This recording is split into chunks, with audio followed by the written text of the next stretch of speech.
Welcome back to ReadingBear. Today, we will take a look at some new entitled people stories. And if you enjoyed my content, please don't forget to subscribe to my channel and post some bear emojis in the comments. Let's go! The first one is titled, "Yesterday I tried to keep some kids safe on a mountain bike trail, then the mum threatened to knock me flat. I was out at my local mountain bike trail center yesterday. It was a Sunday, dry, nice day. Lots of families out. There's a run maybe about 30 meters, consisting of 4 or 5 berms, tight turns with high banks, and then a jump. It's a really good jump for practicing on, so I'm doing little loops here. There was a woman standing on top of the first berm, 30 meters away from the jump. This is mildly important information, taking pictures, and not actually watching the mountain bikes coming towards her. This is a super dangerous place to be.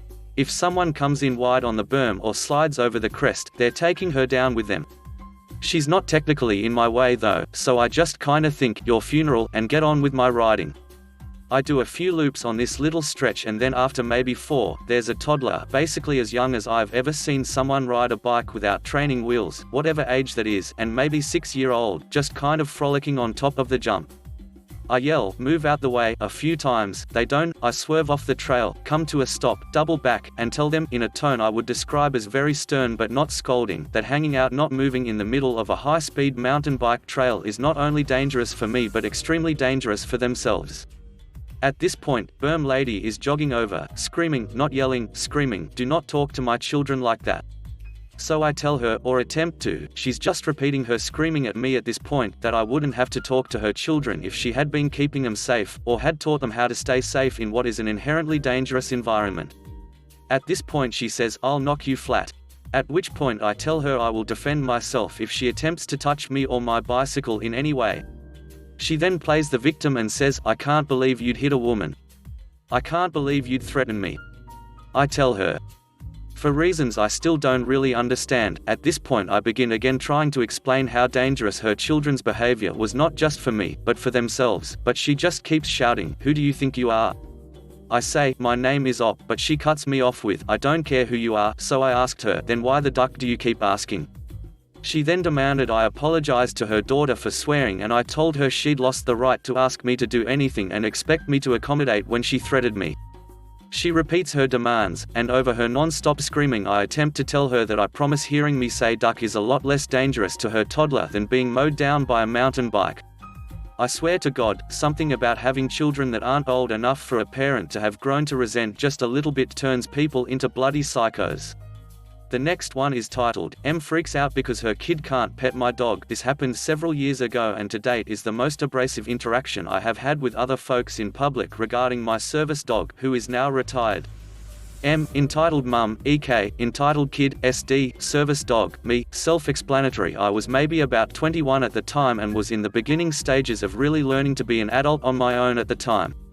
I had just moved out of my parents' house and to an apartment with a friend.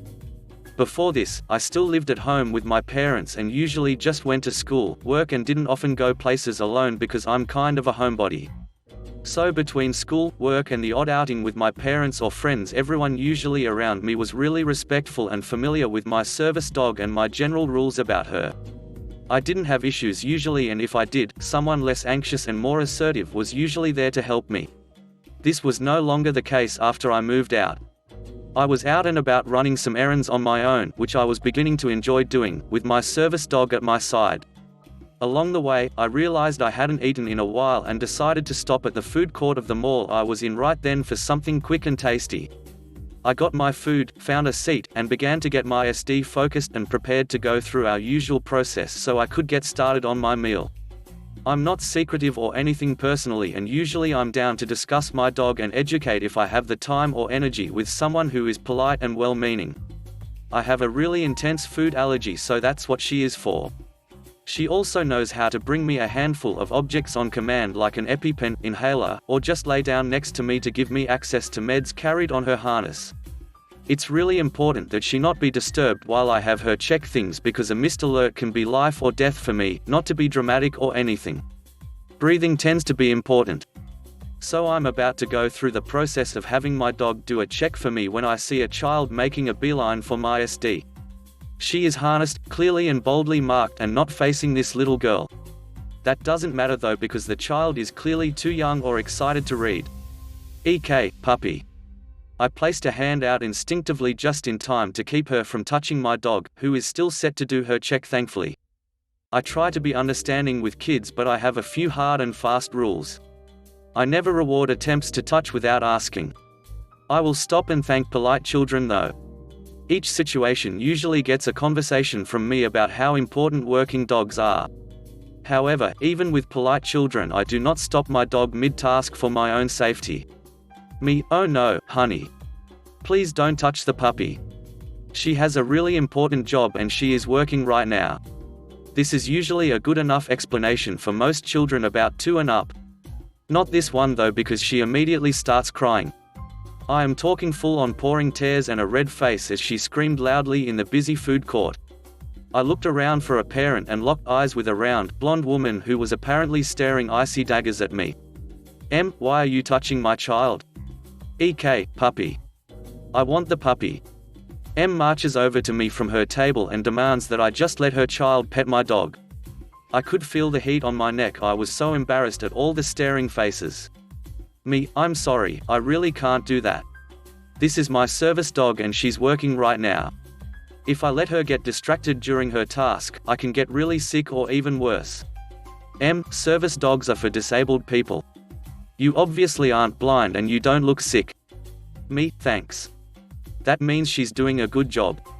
M, what's wrong with you then? Just let her pet the dog.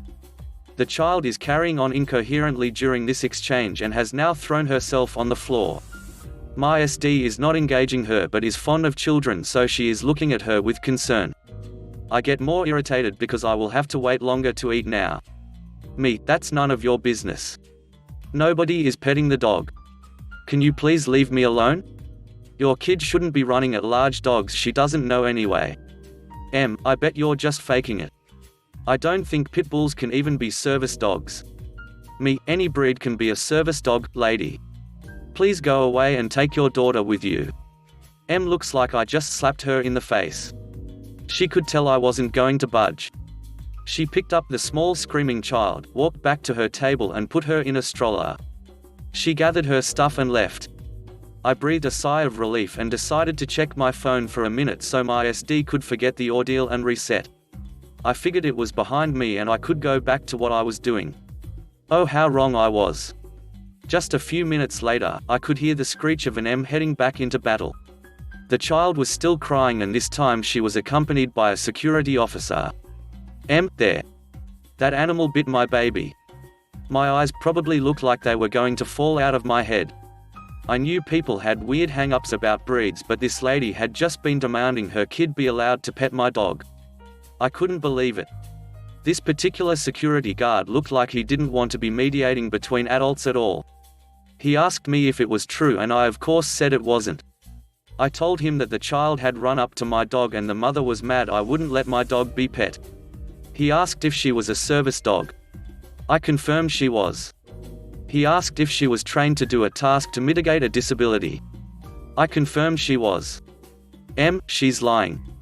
That mutt but my daughter and made her cry. EK, puppy. The child is visibly reaching for the dog. The security guard is clearly having none of her crap at this point. My SD is calmly sitting next to us during the whole ordeal, watching me. She doesn't exactly look vicious and is actually quite a sissy. At this point a girl, nice girl, around my own age chimes in. This lady and her kid were bothering op. That child was never bitten. You have cameras, right? The security guard confirms there are indeed cameras and says we will all need to follow him so he can check the footage due to the severity of the accusation. SG, either I have to call animal control or the police. Harassing a service dog is a felony and a dog biting a child is a pretty big deal. Either way, someone is in trouble. M looks panicked and starts to backpedal and says she's willing to drop it and everyone can go their own way. Her precious baby is fine after all. Me, I'm not willing to drop it. You lied about me. Let's go. 3 more security guards show up and we all get escorted to the security office. Sure enough, the footage shows that the kid never even got within arm's reach of my dog and M was harassing us. They ask me if I want to press charges and I say that I do. Police show up within a few minutes and I happen to know one of the officers because he's my ex-boyfriend's dad. We split amicably before we graduated high school. He knows me. He knows my dog.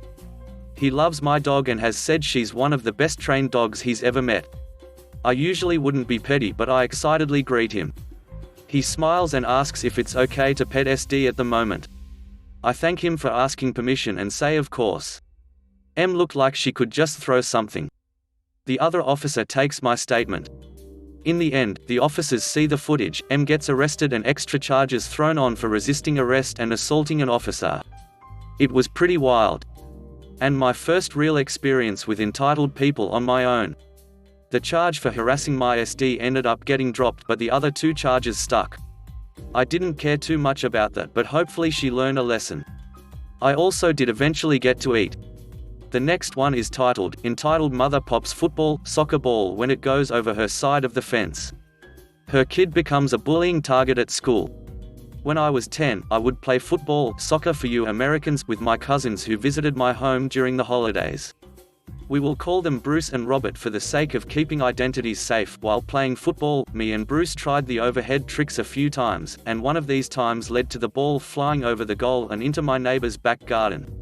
The woman was an older woman who looked in her late 30s and very chubby.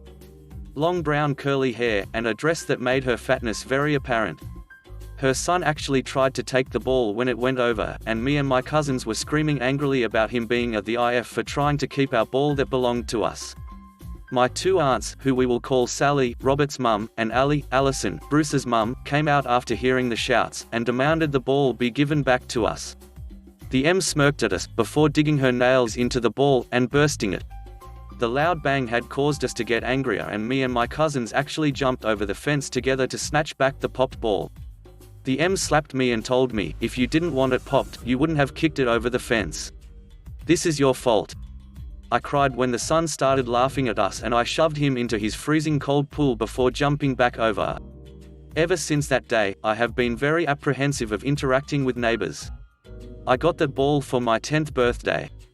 After the poop with the Karen next door, the kid became the most hated person in school, and this little bully got a taste of what it feels like to be bullied. My cousins spread the story around the school. A week or so after the bullying, the kid was pulled out of school, and the mother moved home. The nice old lady who moved in was actually someone I considered a friend while I knew her. I helped her with cleaning her home, and she gave me some money which I saved for a new ball. The rest of the leftover cash, I put together to buy a scooter, manual one, not an engine scooter. Karen may have gotten away with destroying my football, but karma comes around. The next one is titled, Mill Karen Screams at Us on Our Wedding Day. Cast, Mill, my mother-in-law, Karen Sil, crazy sister-in-law SIL2, my other younger sister-in-law Hubby, my husband SM, Hubby's stepmom SF, Hubby's stepdad. Bit of background, this happened pre-Wowood around August of 2019. I, 22F, was 9 months pregnant with our son at the time of our wedding.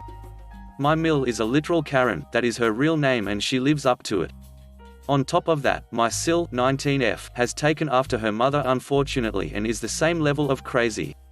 My husband, 25M, doesn't get along with them either, and they always end up arguing and yelling at each other. Yeah, I've asked him why he hasn't just cut them off, because at this point they have no happy times together ever. It's just incoherent screaming and crying 95% of the time. He says he hasn't cut him off yet because of his other sister, my SIL2, age 10F. He loves SIL2, but recently she's turning more and more like her mother as well and pushing hubby away. Mill has even coached her to make nasty remarks about hubby's dad to him, who she didn't even know because they don't have the same father. Now, the story. Sorry for long background info. I'm American and living in the UK, and needed a spouse visa to be able to stay with hubby, so we were hastily planning a wedding before our son was born. As I was about to be sent back to America due to my student visa expiring, I needed my new visa ASAP. So it was a little city hall wedding with 2 guests allowed.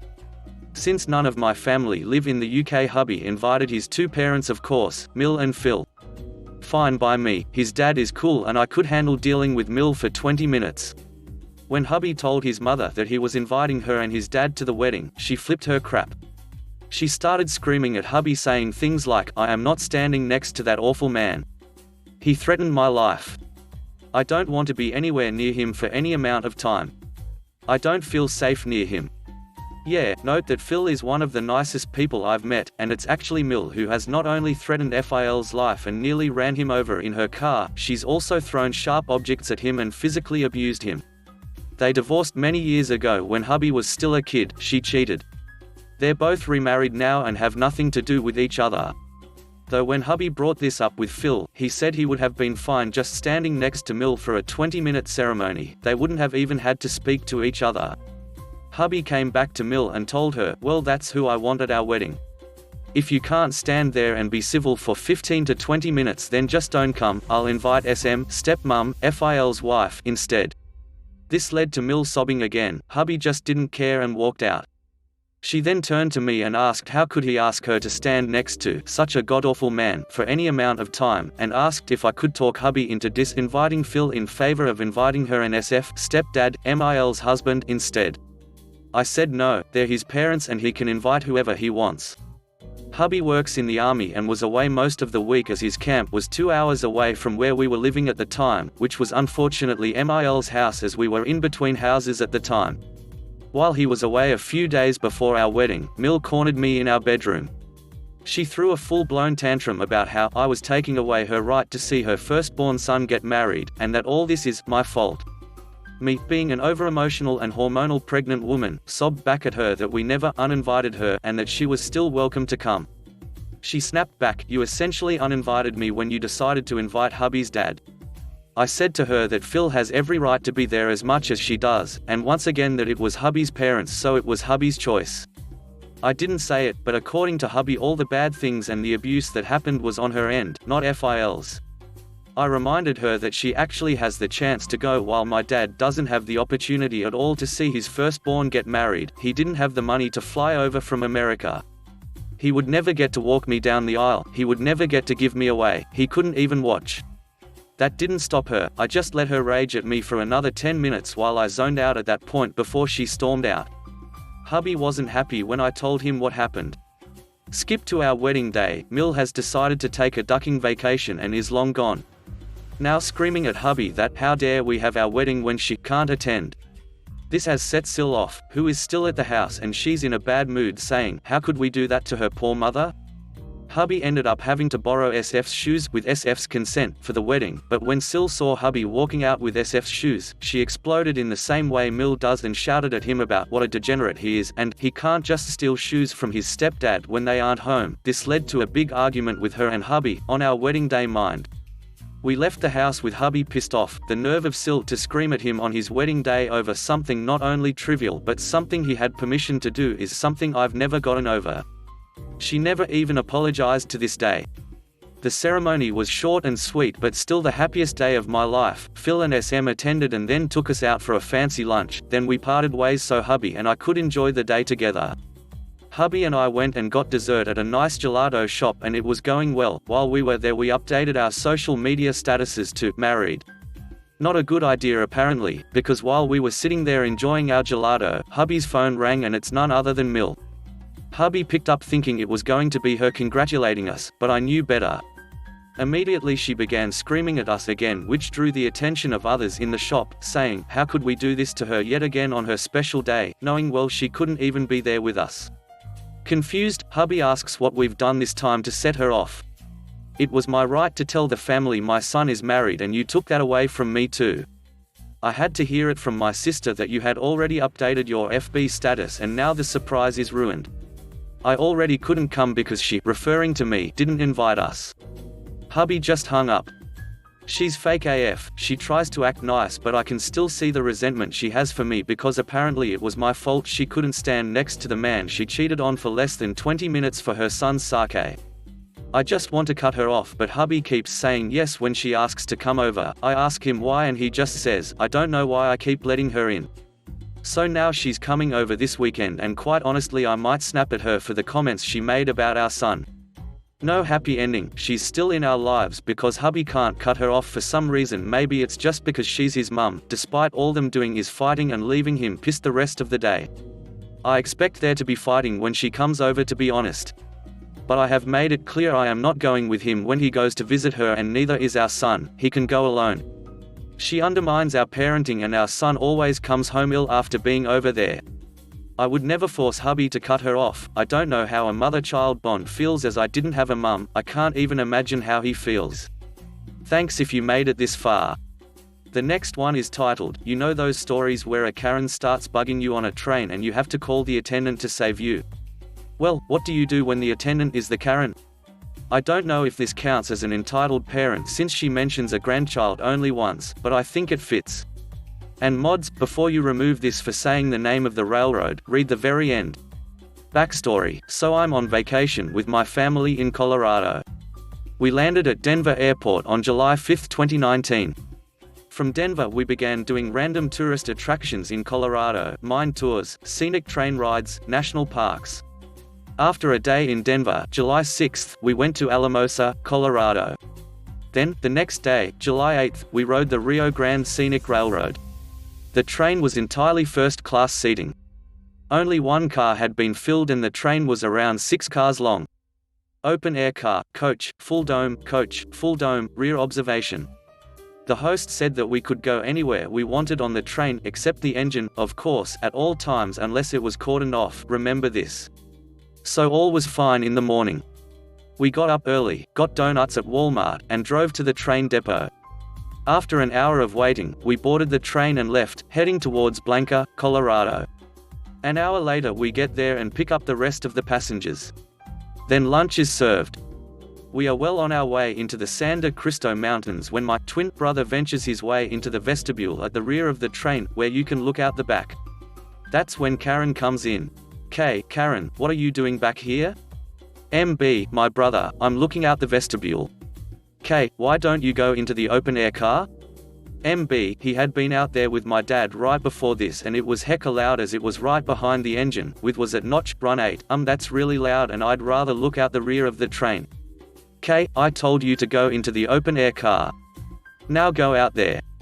MB, the host said we could go anywhere unless it was cordoned off. K, this is cordoned off. MB, no it's not.